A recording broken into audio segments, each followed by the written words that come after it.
शरीर का प्रशस्त करें। नमोस्तु भगवान, नमोस्तु भगवान, नमोस्तु। सब लोग आ जाए ना।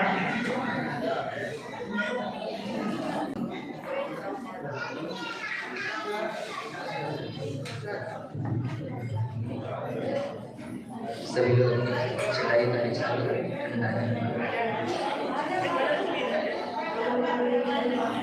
सभी मानव अपने दोनों हाथ जोड़ लीजिए और विनय से मिलकर के सिद्ध भगवान के लिए हम सब नमस्कार करेंगे। ओम नमः सिद्धेभ्यः।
वात्सल्य रत्नाकर गुरुदेव आचार्य श्री विमल सागर जी मुनि महाराज की, परम पूज्य तपस्वी सम्राट गुरुदेव आचार्य श्री सन्मति सागर जी मुनि महाराज की, अहिंसा में विश्व धर्मी की,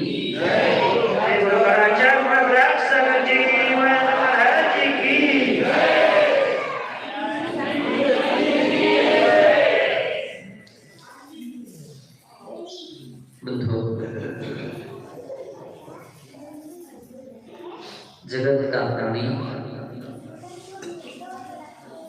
संसार के विभिन्न प्रकार की उलझनों में उलझा हुआ है। केवल रोटी, कपड़ा और मकान में ही जिंदगी समझ रहा है। एक एक दिन करके जीवन पूरा कर रहा है। यह ऐसे जगत में वे लोग सौभाग्यशाली माने जाते हैं जो इस जीवन को पाकर के भगवान के दर्शन करते हैं, भगवान की अभिषेक करते हैं, पूजा करते हैं, गुरुओं की सेवा करते हैं, आहार देते हैं, स्वाध्याय करते हैं, व्रत नियम संयम का पालन करते हैं। वास्तविकता में उन्हीं प्राणियों का जीवन धन्य माना जाता है। मणदेवरा की छोटी सी समाज होकर के भी इतनी संख्या में लोग अभिषेक पूजा करते हैं, ये तो देख कर के मुझे बड़ी प्रसन्नता हो रही है।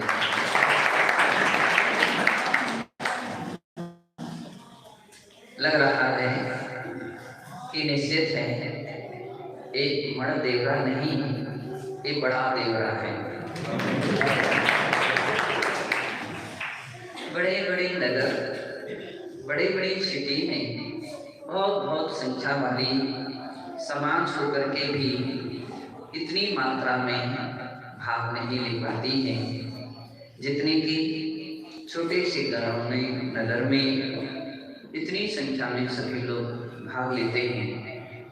याद रखिए, शास्त्रों में कहा गया है कि भगवान जिनेंद्र देव की भक्ति आराधना कितनी महत्वपूर्ण होती है।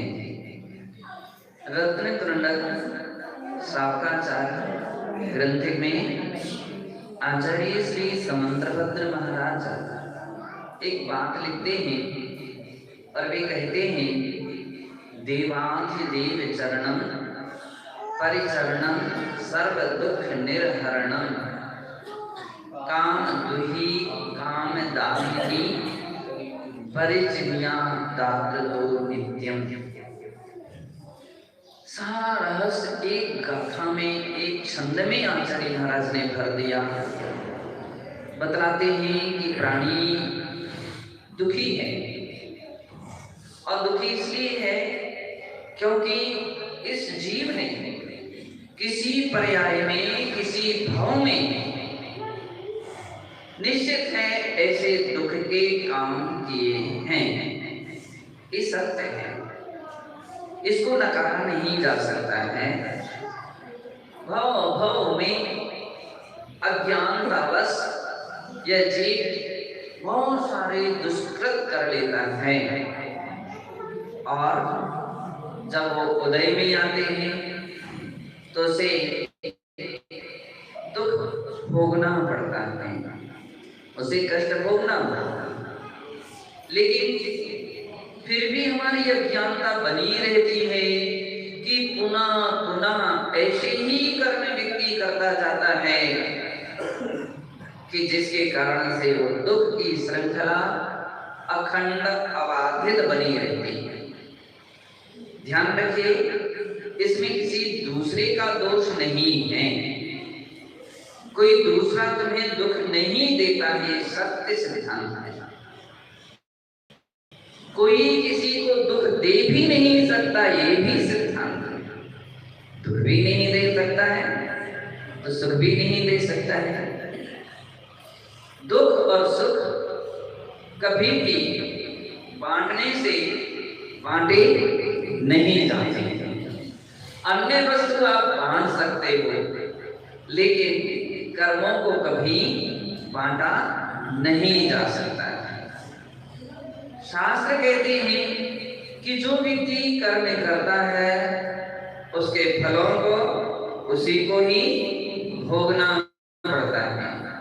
जब ये बात हमारे दिल और दिमाग में आती है तो बंधु ये बात पर श्रद्धा उत्पन्न हो जाती है और ऐसे प्राणी सम्यक दृष्टि जीव कहलाते हैं, विवेकवान प्राणी कहलाते हैं, समझदार प्राणी कहलाते हैं, बुद्धिमान प्राणी कहलाते हैं कि फिर वे ऐसे कार्यों से सावधान होते हैं और जो सुख शांति के हेतु हैं, भगवान की पूजा है तो उस पूजा को करते हैं, भगवान की अर्चना करते हैं, सच्चे मन से करते हैं, प्रसन्न मन से करते हैं, संसार की सारी बातों को दरवाजे पर छोड़ करके करते हैं।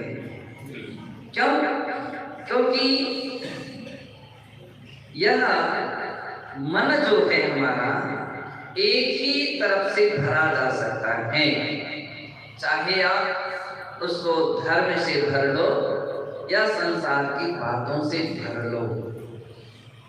हम निश्चय ही बोलते हैं। कितनी सुंदर अपने यहाँ की व्यवस्था है कि जिस समय मंदिर में प्रवेश करो तो क्या बोल करके प्रवेश करो? निश्चय। क्यों? क्योंकि यह मन संसार की बातों से भरा हुआ है।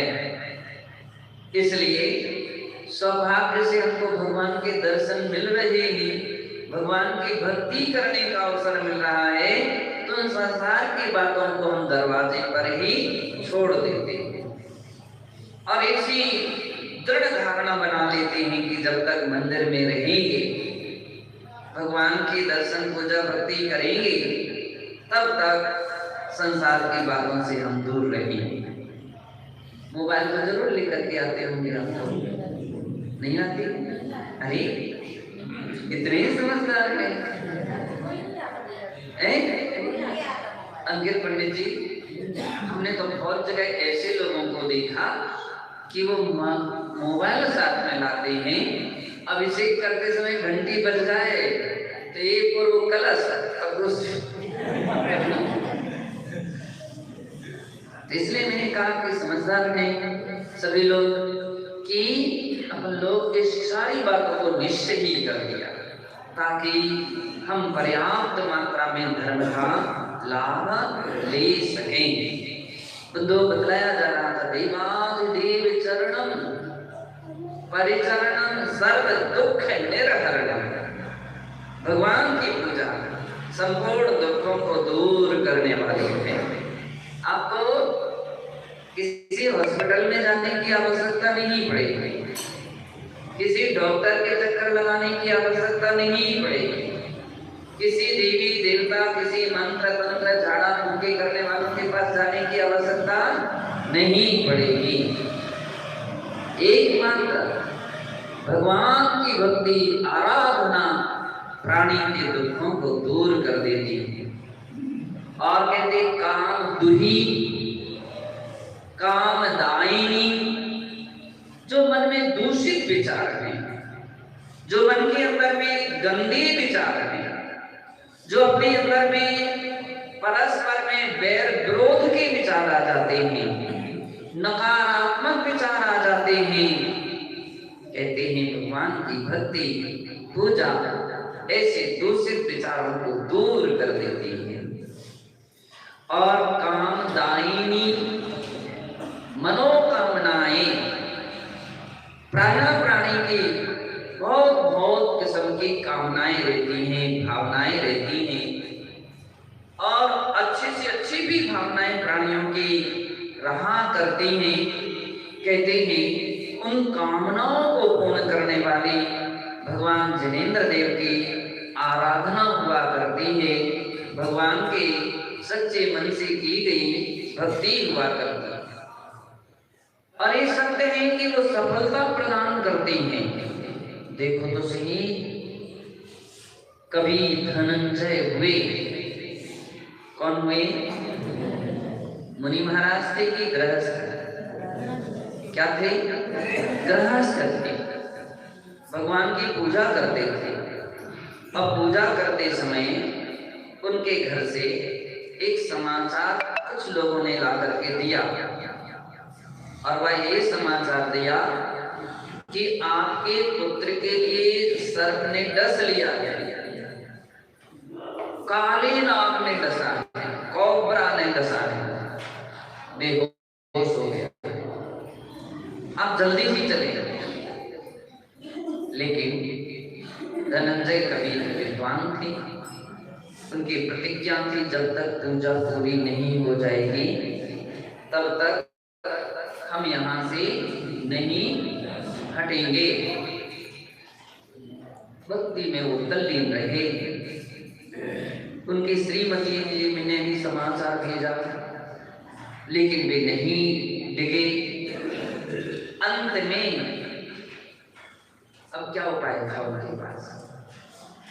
श्रीमती जी का मोह बेटे के प्रति ज्यादा था, होता ही है, कुछ नहीं सुनना उनको समझ में आया। छोटा सा बेटा था, उसको उठा करके वो मंदिर में ले आए और पंडित जी के सामने रख दिया और कहा कर लो भगवान की भक्ति, ये पड़ा है तुम्हारा बेटा। गुस्सा में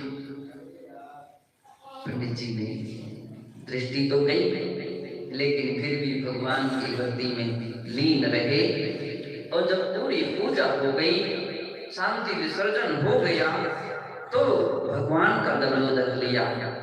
अभिशाप हार स्तोत्र की रचना करते हुए कहा कि हे भगवान, आपकी भक्ति से तो कर्मों के बंधन कट जाते हैं, बड़े बड़े अग्नि भी शीतल जल हो जाती है। आपकी आराधना से, आपकी पूजा से, आपकी भक्ति से क्या यह पुत्र का विष दूर नहीं हो सकता है? अवश्य हो सकता है। और उन्होंने गंधोदक छिड़का तो बच्चा उठ करके खड़ा हो गया। सारे लोग देखते रहे। पंडित जी ने कहा, भगवान की भक्ति की अपूर्व महिमा होती है। केवल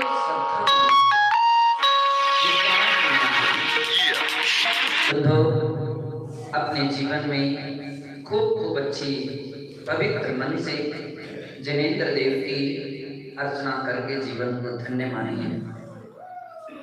मुझे पता है कि हम लोग 95 में यहाँ आए थे।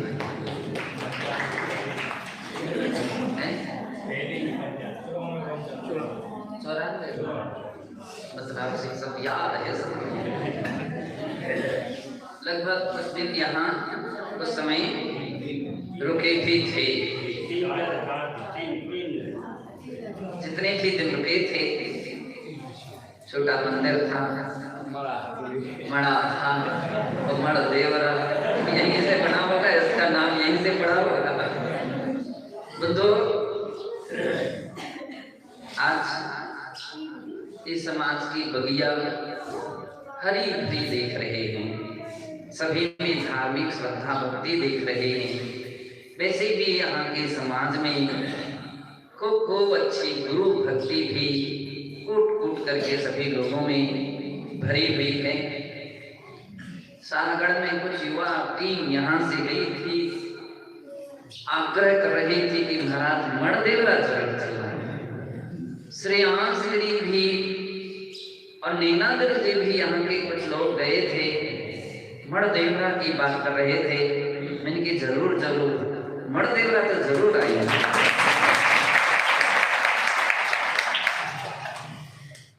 और आपको सबको इस सौभाग्य मिल गया। सबकी भावना भी थी कि यहाँ पर कुछ दिन रुके, ठीक ही नहीं? सबकी भावना, सबकी इच्छा थी यहाँ चौका भी हो, आहार भी हो। लेकिन आपको सबको पता है कि द्रोणाचार्य जी का पंचकल्याण निश्चित है। डेटें, तारीखें, तिथि सब निश्चित होती हैं। 15 तारीख से वहाँ 22 तारीख तक श्रीमद जैनेन्द्र पंचकल्याणक है, और उसमें तो सबको पहुँचना ही है। इसलिए मौसम भी उतना अनुकूल नहीं रहता है। अनवरत संग विहार कर रहा है। बंधु, मेरा यही सभी को आशीर्वाद है कि जब भी कोई भी मुनि महाराजों के संग आते हैं, माताजियों के संग आते हैं, आराम से उनके प्रार्थना पहले से कर लीजिए, ताकि उनकी कहीं की रूपरेखा ही ना बन पाए। उसके पहले से ही प्रार्थना कर लीजिए और लाइए, ठहराइए, खूब अच्छी सेवा कीजिए और उनसे धर्म लाभ लीजिए। यह बात बिल्कुल सत्य है कि जहाँ पर महाराजों का, माताजियों का आवागमन चलता है, विश्राम होता है, तो समाज में अपूर्व ही संस्कार पड़ते हैं। और वे संस्कार इतने कीमती होते हैं कि धर्मशाला बनाने से भी अधिक कीमती होती है। मंदिर, मूर्ति और तो क्या, महोत्सव मनाने से भी अधिक कीमती होते हैं। अगर हमारे बच्चों में संस्कार मिलते रहे तो आज के बच्चे की समाज बनेंगे और वे कई धर्मशालाएं बना सकते हैं, कई एक मंदिर बना देंगे। तब जबकि संस्कारवान रहेंगे, संस्कार नहीं रहेंगे तो फिर मुश्किल है। आप कितना भी कुछ बना करके जाओ, वे सब कुछ को बराबर चौपट कर देंगे। इसलिए धर्म के संस्कार अपने बच्चों को दीजिए।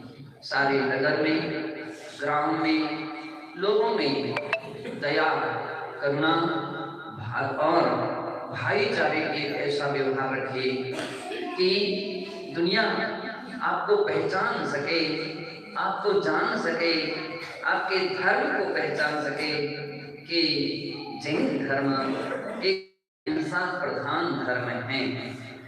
जैन धर्म एक करुणा, दया प्रधान धर्म है और यह धर्म केवल चर्चा पर नहीं टिका है, एक चर्या में टिका है और लोगों में ऐसी बातें आचरण में आती हैं और देख करके प्रभावित होते हैं। हर व्यक्ति धर्म के मार्ग पर बढ़ता है। ऐसा कुछ अपने जीवन में काम करके जीवन को सफल बनाए, इसी भावना से जय बोलिए महावीर भगवान की।